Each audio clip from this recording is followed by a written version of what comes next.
The world has seen so many natural disasters, epidemics and wars, with a varying range of scales and magnitudes.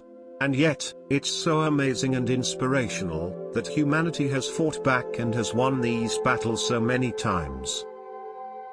Today, let me take you back to the history of some of the deadliest pandemics that our world had to endure, and come out victorious, time and again. The Plague of Justinian, as the name suggested, occurred during the reign of Byzantine Emperor Justinian I. It was an outbreak of the bubonic plague that afflicted the Byzantine Empire, its capital, Constantinople, as well as the Sasanian Empire, and port cities around the entire Mediterranean Sea.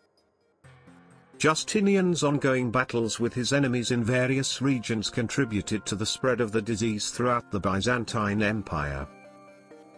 Accompanying the movement of tired, cold and hungry people, were the plague-infected rats. This led to the perfect storm for the highly infectious disease to spread like a wildfire. The plague started in 541 AD with recurrences until 750 AD. And over the course of these 2 centuries, some historians believe, the plague resulted in the deaths of an estimated 25 to 100 million people.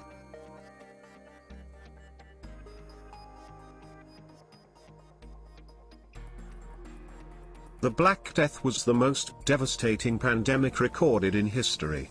It was also caused by the bubonic plague disease. The disease was believed to have originated in Central Asia in the early to mid-1300s. During that time, due to climate change in Asia, rodents began to flee the dried-out grasslands to more populated areas, spreading the disease. It spread to the west, especially the Europe, by traders on the Silk Route. Plague was reportedly first introduced to Europe via Genoese traders from the port city of Kaffa in the Crimea in 1347. The 7th year after it began, it came to England, and first began to spread in the towns and ports joining on the sea coasts, in Dorsetshire, where, as in other counties, it made the country quite void of inhabitants so that there were almost none left alive. The pandemic resulted in the deaths of an estimated 75 to 200 million people in Eurasia, peaking in Europe during the period from 1347 to 1351.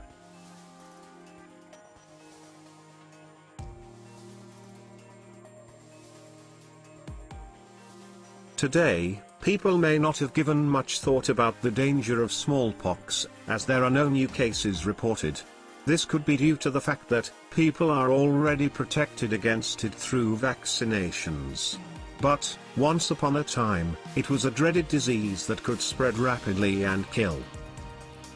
Smallpox was caused by the variola major virus. The disease could spread through direct contact with infected bodily fluid or contaminated objects. Though the disease was believed to have been in existence since some 10,000 years before. Based on some evidence found on some mummies, smallpox is thought to have been reported first during the Egyptian Empire. Due to the lack of evidence, the extent of damage in the Old World seemed to have paled compared to the pandemic in the New World.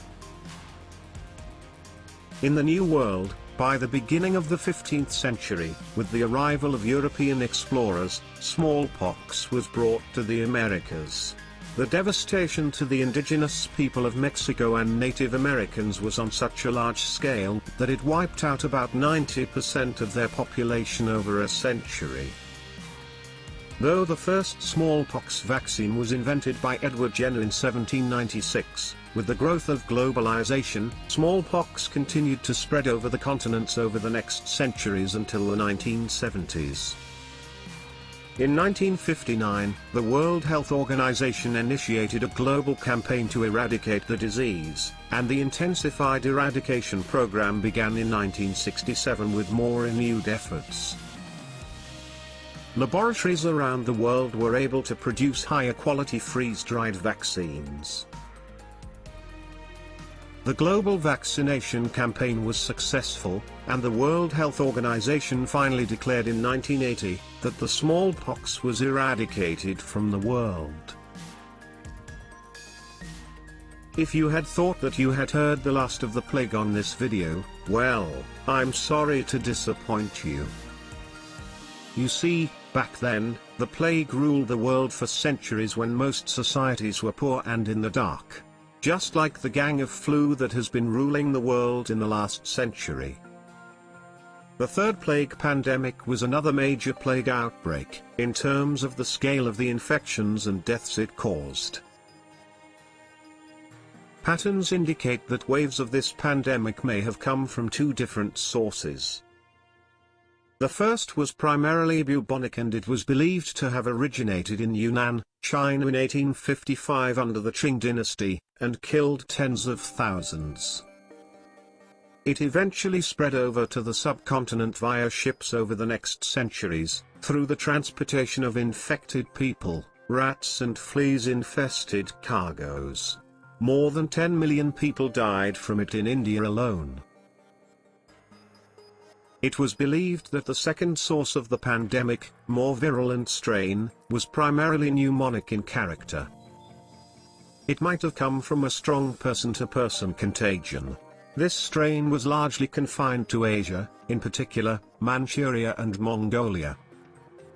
The pandemic was considered active until 1960, when cases dropped below a couple hundreds. The Spanish flu? What's that? Did the Spanish invent a flu? Well, let me try to explain. In early 1918, flu-like outbreaks were first reported in some parts of United States, Germany, France and the United Kingdom. During this time, the First World War was going on. In US, the flu was first identified in military personnel, in the spring of 1918. The flu came in three waves, first in spring, second in August and the third in January of 1919. The conditions of the war, such as overcrowding and movement of troops globally, helped the flu spread. In April and May of 1918, the virus rapidly spread through England, France, Spain, and Italy. Here's the trivia part. Since Spain was neutral during this war, there were no wartime censorship on its press. The journalists were able to report the widespread outbreak in Spain, and as a result, the flu got its name, the Spanish flu. The second wave arrived in late summer of 1918, and it caused the highest mortality, including an estimated 195,000 deaths in the US during October alone. A third wave erupted in Australia, in January 1919 and made its way back to Europe and the US. It's believed that President Woodrow Wilson contracted the Spanish flu during the World War I peace negotiations, in Paris, in April 1919. About 500 million people were infected with the H1N1 virus, with genes of avian origin. In just about a year, between March 1918 and April 1919, at least 50 million infected people died around the world. The number of deaths was estimated to be about 675,000 in the US alone.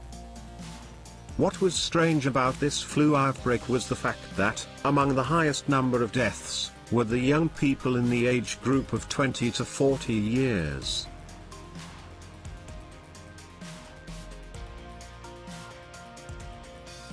Times passed, and there were no more pandemics for more than 3 decades. During this time, the world also survived 2 world wars and the economic crisis of the Great Depression. But, good things usually don't last forever.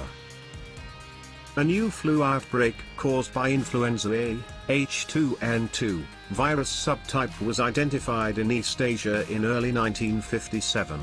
H2N2 virus was comprised of 3 different genes that originated from an avian influenza A virus, including the H2 hemagglutinin and the N2 neuraminidase genes. By summer, the flu outbreak had spread to other surrounding regions of Asia and reached the US. Numerous cases of infection were reported, especially in young children, the elderly, and pregnant women.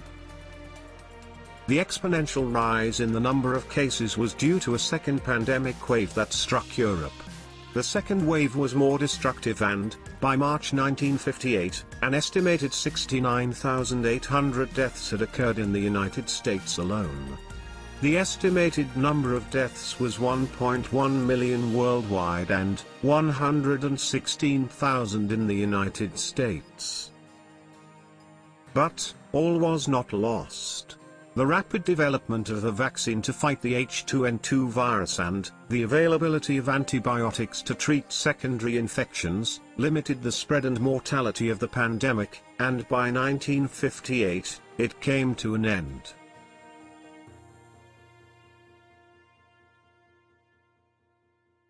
If we had thought that the only job for the microscopic flu viruses is to find a home through a living host, for it to thrive, perhaps we might have taken them a little too lightly. Not only are they smart, but they work a lot to constantly mutate and evolve to become resistant to existing vaccines. The first record of the new flu outbreak appeared in Hong Kong, in July 1968. It was caused by an H3N2 strain of the influenza A virus. The 1957 pandemic flu virus, or influenza A subtype H2N2, is thought to have given rise to H3N2, through a genetic mutation process called antigenic shift. By the end of July 1968, extensive outbreaks were reported in Vietnam and Singapore. By September 1968, the flu reached Southeast Asia, Northern Australia, Europe and made its way to California from returning Vietnam War troops. However, it did not become widespread in the United States until December 1968. It was estimated that the H3N2 flu killed more than 1 million people worldwide and around 100,000 people in the US. In comparison to other pandemics, the Hong Kong flu yielded a low fatality ratio of 0.1 to 0.5%, and hence was classified as a Category 2 flu pandemic. This flu pandemic might have caused lesser damage than other flu pandemics, mainly for the reason that those who had been exposed to the 1957 virus apparently retained some immunity against the 1968 virus. The other reason could be that the pandemic did not gain momentum until near the winter school holidays, thus limiting the infection spreading. And another reason could be the availability of better medical care, such as vaccines and antibiotics. There you have it, the world's deadliest pandemics, caused by highly contagious diseases. There were many other pandemics in history, not so contagious or not so catastrophic, such as typhus, cholera, tuberculosis and measles, among others. With the knowledge of so many past pandemics, their pathogens, and with the advancement of the medical science, we humans seem to be better prepared to stop any new outbreak in its infancy. But, with the fast pace of modernization and globalization, the world has become smaller, bringing people closer.